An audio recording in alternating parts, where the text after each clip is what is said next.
Welcome to my channel பல்சுவை அமுது. சென்ற வீடியோவில் எங்கள் வீட்டில் உள்ள மாதுளை செடிகள் எவ்வளவு பழங்கள் காய்த்திருக்கிறது என்பது பற்றி உங்கள் கூட ஷேர் பண்ணியிருந்தேன். அவ்வளவு பழங்கள் காய்ப்பதற்கு நான் என்ன உரம் கொடுத்தேன் என்று இந்த வீடியோவில் உங்கள் கூட ஷேர் பண்ண போகிறேன். ஸ்க்ரீனில் நீங்கள் பார்க்குறது வேறு ஒன்றும் இல்லைங்க, வெங்காயத்தோலும் நாம் டீ போட்டுட்டு தூக்கி போடுற டீ தூளும் தான் சேகரித்து வச்சுருக்கிறேன். அடுத்தார பார்க்குறது முட்டை ஓடுகளை மிக்சி ஜாரியில் போட்டு நல்லா அரைத்து பவுடர் மாதிரி அதையும் எடுத்து வச்சுருக்கிறேன். ஒரு படத்தில் பார்க்குறது மாதிரி கொஞ்சம் ஆழமாக ஒரு மண்வெட்டியில் கொஞ்சம் ஆழமாக தோண்டிட்டு அதில் நம்ம எடுத்து வச்சுருக்கிற வெங்காயத்தூளும் டீ தூளையும் சேர்த்துருங்க. நான் அதுக்கு கூட சாமிக்கு போடுற பூக்கள் காய்ந்ததும் தூக்கி போடுவோம்ல, அதையும் இதுக்கு கூட சேர்த்து தான் வச்சுருப்பேன். ஏன்னா சாமிக்கு போட்ட பூக்களை டஸ்ட்பினில் போடக்கூடாதுன்னு சொல்லுவாங்க. அதனால் நான் அதை செடிக்கு உரமாகவே கொடுத்துருவேன். அடுத்ததாக முட்டை ஓட்டில் உள்ள பவுடரையும் அதுக்கு கூட தட்டி ஒன்று போல் நல்லா மிக்ஸ் பண்ணுங்கள். எவ்வளோன்னு அளவெல்லாம் ஒன்றும் இல்லை, நம்ம எவ்வளோ போடுறோமோ அது அவ்வளோக்கு நல்லது தான். ஏன்னா இது எந்த கெமிக்கல்ஸ்லாம் கிடையாது. இதில் ஒரு மண்வெட்டியால் மண்ணும் உரமும் நல்லா மிக்ஸ் பண்ணுங்கள்.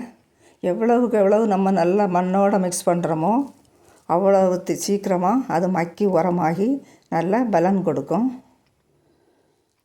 சிலவங்க முட்டை ஓடுகளை 4 மணாக பொடிச்சு அப்படியே செடி மூட்டில் தூக்கி போட்டுருவாங்க.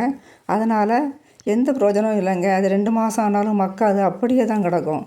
அதனால் பவுட்ரு பண்ணி போடுறதே நல்லது. முட்டை ஓட்டில் calcium, iron, copper, manganese, phosphorus மற்றும் குரோமின் போன்ற சத்துக்கள் அடங்கியுள்ளன. தண்ணீரில் போட்டு கொதிக்க வச்சு முட்டை வேக வச்சு சாப்பிட்றோம்ல, அந்த முட்டை ஓடுகளை செடிக்கு உரமாக கொடுக்கக்கூடாது.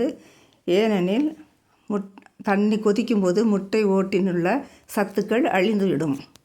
அதனால் நம்ம ஆம்லெட் போட்டு சாப்பிட்றோம், பொரியல் பண்ணி சாப்பிட்றோம், அந்த முட்டை ஓடுகளை சேகரித்து வைத்து செடிக்கு உரமாக கொடுக்கலாம். அடுத்தது நம்ம வீட்டில் பழங்கள் சாப்பிட்றோம். நம்ம பழங்களை சாப்பிட்டுட்டு தோல்களை தூக்கி போடாமல் அதை ஒரு பக்கெட்டில் சேகரித்து வைக்கணும்.